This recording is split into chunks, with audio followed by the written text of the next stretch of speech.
Hi everybody, welcome back. Today we're going to continue and finish Unit 8. So you know what that means. We normally end a unit with a writing activity, right? And this one is going to be about writing a proposal. Okay, so we are going to start off by talking a little bit about exchange programs. So, have you ever been on a student exchange program, right? To study abroad in another country. So, I know in Spain it's very common, or in Europe, Erasmus is very common. I wish we had Erasmus in Canada, but we don't. Um, but I also know that it is very, very important for there to be an exchange program in high schools, in that, you spend a week in one country, in one place, and someone else from that country will come to yours. They are common in other countries as well, in Canada and United States and England, but I find it is extremely common here. So I think it's fantastic. I wish it was more common in Canada. Um, and what do you think about the benefits of participating in these programs are, right? What do you think are the benefits of it? You can think about the disadvantages as well. And do they outweigh each other? Are the benefits more important? Do you get more benefit than a disadvantage out of it? What do you think? So you can write your thoughts out if you'd like, and send them to me. And then look at page 88. Okay, so this is about writing a proposal. Page 88. It says, look at the exam task and think about what information you need to include in the proposal. Why are you writing it? And who is it for? So, your college has been invited to participate in an exchange program with colleagues in other countries. You see this notice in the library. The college would like to find out whether students would be interested in participating in an exchange program with colleges in other countries. Students are invited to send in a proposal outlining the possible benefits of the exchange program and suggesting ways it could be promoted. The proposal will help the college to decide whether to accept the invitation to join the exchange program. Quite a big responsibility, right? So what you say could influence what happens. Your proposal, as usual, 220 to 260 words in the appropriate style. What is the appropriate style? So we're going to look at that in a moment. How do you organize this proposal, right? You've got 4 paragraphs. You've got your introduction. You've got your benefits, ways to promote the exchange program, and recommendations. Okay, so those are your headings. Important in writing a proposal. As usual, if you look at the back of your book to the writing reference on page 174, right, you have an example, a sample writing of a proposal. You've got your paragraphs, which of course are extremely important, and make sure they are very obvious. Use headings, right? So each paragraph should have its heading, right? Including an introduction. In this case, the second and the third paragraphs are very specific to what this proposal is about. And then recommendations, right? Normally you are asked for recommendations at the end. Okay, so be very concise and very specific with your paragraphs. Use bullet points, okay? Bullet points, of course, are the little dots at the bottom, subheadings, if you will. Use them, but don't go crazy because you'll get confused and you'll go off on things that aren't maybe necessarily important to the task. And also remember that um, you have to summarize your opinion at this point, at the end of your proposal. All right. Remember to use more of more of a formal register, a language. It's a proposal. It's not a letter, right? And it's not a letter to a friend, right? Looking at number 3, I'd like you to read the sentences. Which of the recommendations are written in an appropriate style for a proposal? Okay, so have a moment, take a moment and read sentences from 1 to 6, and then tell me which of the recommendations are appropriate for a proposal. Okay, so appropriate. What numbers did you choose? I hope you said 2, 3, 4, and 6.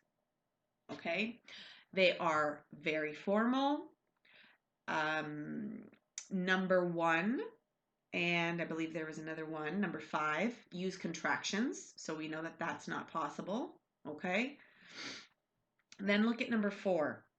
Which of the language features below would be suitable to use in a proposal? So again, take a few moments and choose the correct options. And what did you choose?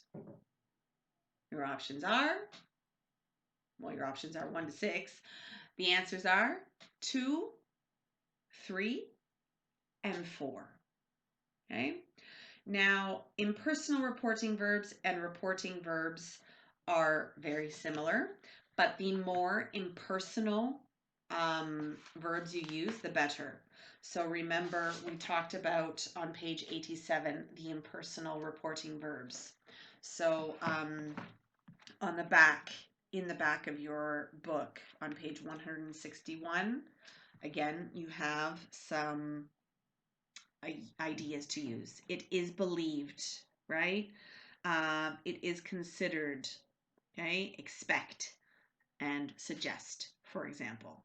So not that many to really have to think about. So very important to use those. So yes, so this is going to be homework, obviously, to write a proposal.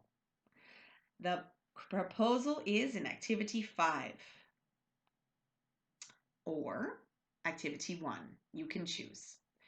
Activity 5, your college currently doesn't provide enough support for students planning to spend time studying in another country. You see this notice in the library.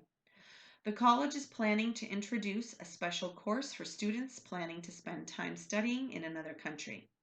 The college principal invites students to send a proposal outlining any problems students may face when studying abroad and suggesting ways in which the course could address these problems. A decision can then be made about what to include in the course. Okay? Again, 220 words minimum to 260 maximum. Choose option 1 or option 5. And then once you finish that, you have our review on page 89. Okay, so a lot to do. There's no rush, right? When you have time to do it, go ahead and do it and send it to my email, okay? I think we'll continue on a little bit and go on to Unit 9, okay? Before we look at the book, there's some questions here that I'd like you to think about. Okay, can you see? All right, have you ever learnt a musical instrument? What is the ideal age to start learning a musical instrument? Is musical ability related more to genetics? Is it depended on genetics? Is it a question of exposure to music, or is it something else? So I love music. I'm not the most musically educated person, however. I like pop music, I like mainstream music. I'm not really into a lot of different styles, although I do like them.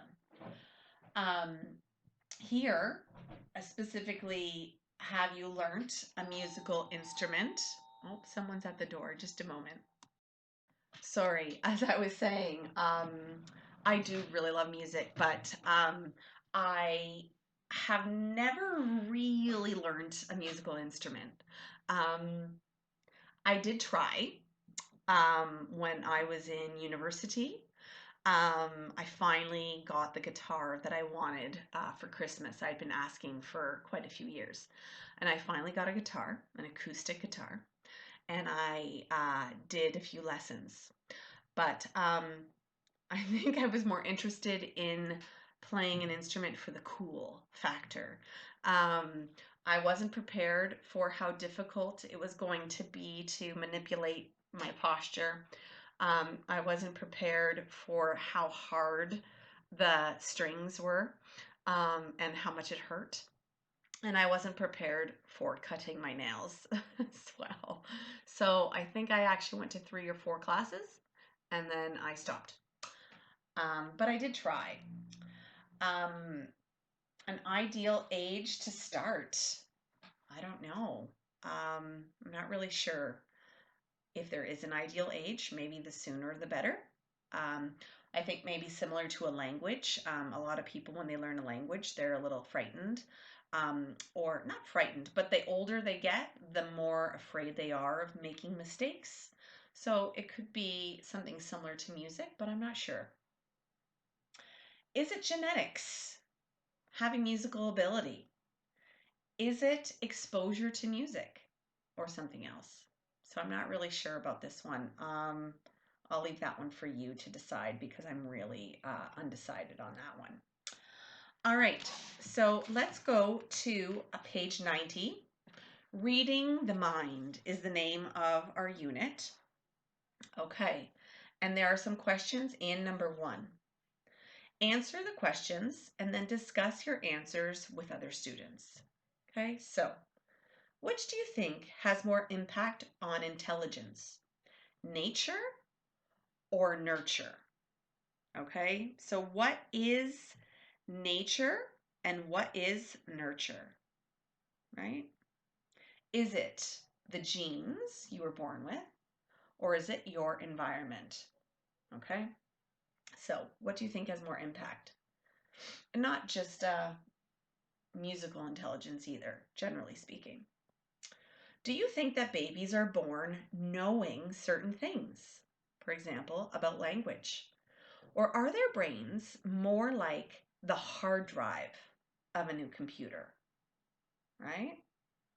Is it automatically in there? Right? Is the software already there? Or do you have to install programs into the hard drive? All right, in activity 2, read the article about what babies know. Why did researchers in 1980 think that babies understood the law of physics? So take a moment and come back, and then we'll discuss the answer. So, what do you think? What did they say? Babies seemed surprised, right? When they were shown images, right? They were surprised when they were shown images that defied the laws of physics. Okay, so now continue with activity 3. Read the article again, and for questions 1 to 8, think of the word which best fits each gap. Use one word only in each gap. Okay, we're back. So number 1, in. 2, out. 3, something. 4, same. 5, would. 6, 4. 7, no. And 8, nothing. Okay, so I think we are going to stop for today, and we will continue with our unit next week. Have a good day, guys. We'll talk to you soon.